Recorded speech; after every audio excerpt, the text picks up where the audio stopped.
দেখো বন্ধুরা, কর্মজীবন 100 মিটার হাইট, দড়িতে ঝুলে আছি।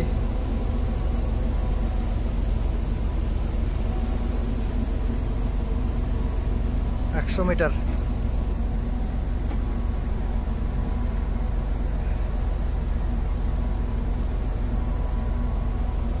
এখান থেকে পড়লে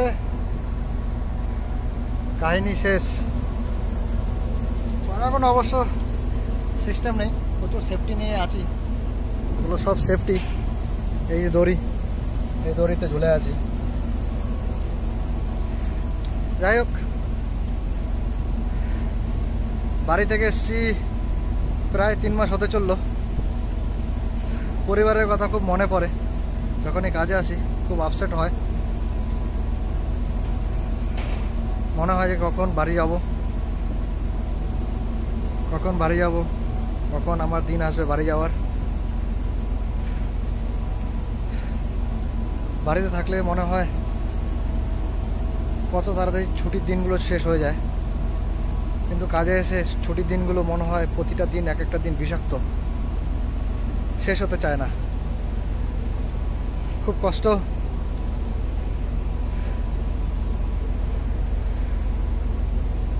মনটা খুব খারাপ, এই জন্য ভালো একটা ভিডিও করি। যাই হোক, ভিডিও করছি।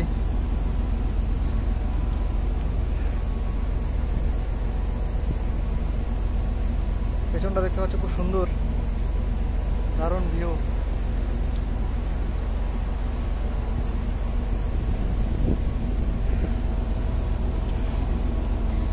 কিন্তু যখনই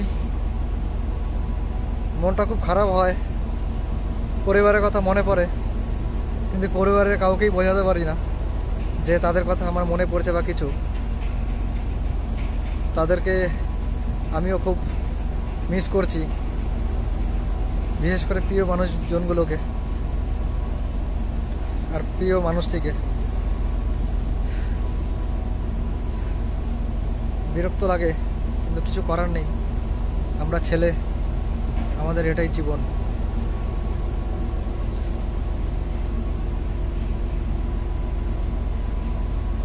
যারা কিছু কিছু মানুষ খুব লাকি যে তারা বাড়িতে থাকছে, বাড়িতে কাজ করছে, অ্যাটলিস্ট দিনের শেষে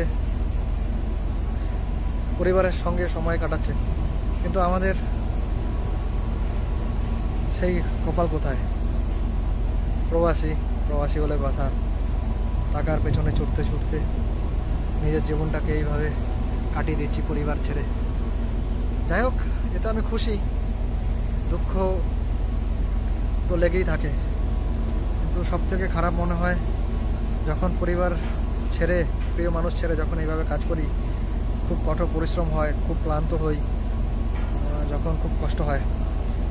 তবে এই কাজটাতে রিস্ক কিছু নেই, সবই সেফটির ওপরে কাজ।